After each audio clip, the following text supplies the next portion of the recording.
Hi, I'm Bonnie. And I'm Margie. And Margie, sounded like you have something on your mind. Well, if everybody notices the mess behind me that I have covered up with that pretty red and flowered thing, it's because I've been going through my pictures and putting them into piles, and I'm going to send some to some people because I can't throw them away. So I'm going to send them to the people who are in them, and they can throw them away. So when you're saying pictures, you're not talking about you're talking about your own personal photographs through your life. Correct. Okay, so let's let people, if you would just say why you're going through that and then go into what's going on so they know where we are. Well, I'm getting ready to sell my house and move, and I'm really downsizing and trying to just get rid of possessions because I'm tired of carting stuff around with me. Some of these pictures I haven't looked at in 12 or 15 years. So anyway, but what it's brought up for me is I'm noticing I'm a little bit, disconnected, a little bit down. And I think it's because in looking at the pictures, I'm living so much in the past. And even though there are some happy memories there, I'm starting to really notice that our joy is in the moment. Hmm. I'm all my emotions are only in the moment because it takes my body to have them, and my body is only here and now. No, I mean, even if I'm crying or sad, it's right now. I understand that. Uh, I I don't really know how to explain it. Uh, hmm. Some I'm missing people. Some it's I get into I wish I'd done this, I wish I'd done that. Um then I think about I wonder how other people are going to react to the pictures. Like I have an ex who I think still wishes we were together because I've had him hang up on me on the phone because he's getting emotional, and but not in a good way. Uh, so I'm thinking, are these pictures going to make him happy or are they going to make him sad? And we can't know. I And know. I, I, we don't want to, I don't ever intentionally. So we've got another two topics here. And one of them is I don't ever intentionally want to make somebody feel bad, and yet if I'm really taking care of myself, whether it's the little kid in me or the adult or whatever, sometimes in taking care of myself, I run the risk and sometimes do cause somebody else to feel a way that I wish they didn't have to ever, let alone because something I did triggered it. And so is that part of the do you send them to him or not? Yes. Yes, because I look at them and I think, oh, here's a great trip down memory lane. It'll be so fun. And sometimes when I look at the pictures, it is a great trip down memory lane. And I also notice that I have a tendency to wish I'd done this different here and that different there. Uh, be more present in the moment that I have a picture of, wishing at that time I had been more in the moment. It's just really strange. It's bringing up a whole bunch of, huh, uh, unsettled. Unsettled. I don't really know what that's about, but I've noticed that in the last couple of days, I've just been a little bit unsettled. Hmm. Comfortable or uncomfortable? Unsettled for me is always uncomfortable. Me too. Um, to the point where I have I'll bet I have a feeling, I'm pretty sure that I avoid. You know, I avoid, for as bold as I can sometimes be, I avoid confrontations. I avoid doing things that have me be unsettled. I just had another thought is that we always try to figure out what these feelings are. And my new thought was maybe I'm just unsettled because I thought this job would take 2 to 3 days. And this is like day 6 and I'm not done. And,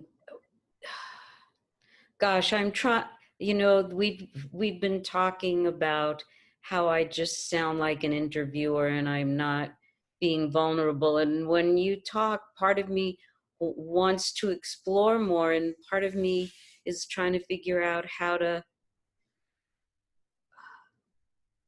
be.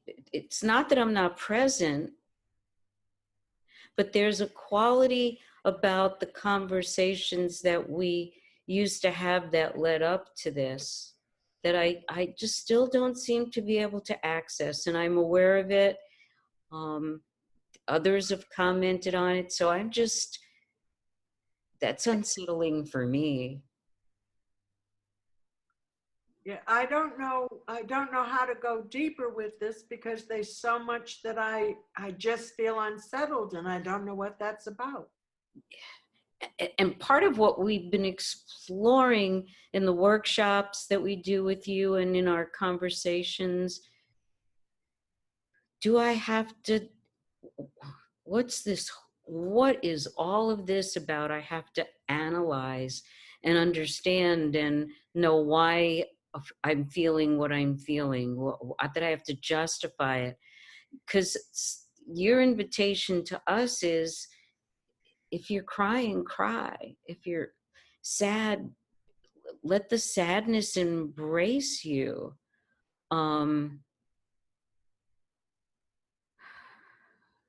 As Richard Bach says in his book Illusions, you teach best what you most need to learn. And I feel that may be true in this moment. Because as you've been talking, I've been just breathing, trying to access what are my feelings? What is this discomfort?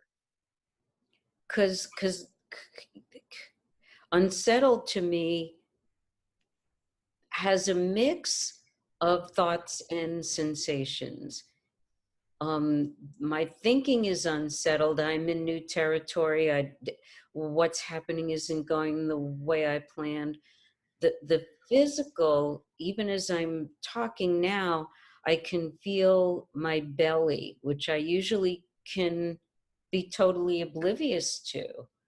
It's and one of my biggest challenges is, as we've explored, is sometimes I think I'm totally in my head, even when I'm trying to describe feelings. I'm really not I can't say where in my body I'm feeling something or what it is I'm feeling in my body. It's so much more thought. And I, the little kid in me is getting scared because I feel like I keep doing it wrong. How come I can't do it like other people? And it's funny, I'm looking down and I'm hearing you in my head go, make eye contact with somebody, so you're it. How do we get from our heads to our hearts, to our bodies? And for me, it's inviting. It's consciously letting my attention drop into my body and just notice. Often when I do that, if nothing else, you know, I can feel body tension. I can feel how I'm holding, but the internal sensations, that's still new. And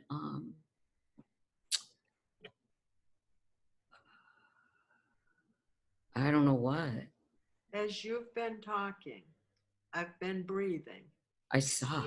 More into into my insides rather than my head, and trying to just feel what's going on and see if I'm having any awarenesses about what's going on. And I noticed first I was extremely tight everywhere. And then a couple of breaths and I started relaxing. And then I noticed how tight my heart was. So I started breathing into that and kind of opening. And then I had the awareness that perhaps some of this upset, unsettled feeling is as I'm going through the pictures, my intention is getting rid of them. However, throw them away, send them to somebody. And because I'm coming so much more into the now and starting to forget the past, it almost feels like I'm having a little bit of grieving, because it feels like I'm really letting go of my past and letting go of these pictures. And that there may be a little bit of grief there. And I don't know if I'm making that all up, but that's what it felt like. Or the awareness that came when I felt a little bit of sadness. Yes. And as I breathe into my body, I feel my own tightness and sadness. Is it that I'm tuning in to what you're saying? Is it that I am going through my own process of letting go and changing? Being an unfamiliar me is letting go. And I get scared. Yeah, me too. And I think this is that things are changing so much. My perception of the world, how I'm in it, are so strange, because it seems like it's changing so fast that I think a lot of scared is going on. So it's my own scaredness and being like a fish in water with other fish. I'm in a sea of fear as a predominant emotion and picking up on it and it's resonating with mine, it's vibrating mine to the surface. I start telling stories to Jerry on this week's call was talking about boldness, and one of the things he said seems to apply here. Typically, we feel secure when we're in the past and we get afraid of the future. And he's suggesting flipping that we let fear be about the past from the perspective of what you're saying, do I want to carry my past into the future? And it's like, I don't have, anyway, his thing about the future is feeling secure about the future because we don't know yet what it's going to be. And so we can be secure in the unknown instead of scared of it. Secure, enjoy. I think I told you last week, talking to Speed, going from fear to fascination about the mysteries. Instead of being scared and searching for answers, which, as you know, lately, I'm going, I don't know. There's no answer that my rational mind's going to come up with that's going to quiet it for very long, because it's not, because the fear's here. I really think the fear is here, and we've lived here so much. And there's even a fear of letting go of this rational mind. Not a conscious, not, oh, wow, not a conscious fear of it, but it's back to different. Different is scary because I don't know what to do with it. I don't know how to be in it. Will I do it right? Even though there's no right in being is being, but because I've judged everything my entire life. My habit is to judge everything. And I think it's just this fear of the unknown. Although as I'm talking about it, I feel it lifting. I don't want my bra strap showing. Thank you. I've seen you do. It's funny because before you adjusted the first time I saw it, and then I went, Margie doesn't care. Just I do it because I think you care or the audience might care. Oh, we're so funny. we're We're so funny, people. Recognize we are so funny. the cosmic joke. Well, how about we wrap this segment and that'll make it a shorter segment and we can start another one and it can be a continuation of this? Sure. Okay. Because there's something you just said that I wished I could replay, that it was like, oh, that's a nice place to go with this. And I lost it already. So, all right, we will be right back with the rest of this conversation with Bonnie. And Margie. And it might not be up for a week. They would never know the difference. Or I think we'll edit this part out. Okay. Except that I want to say, if you've heard the spontaneous part, and if you've heard anything and you want to comment, if you'd like to join us on a Zoom session, if you're not local, we can get together to have a conversation with us about something that's meaningful to you, that you'd like support exploring further. Please reach out to us. The information, the email, our email address is at the end of this video and at the bottom of the screen. And we look forward to you joining us in conversations. Bye now. bye till next time.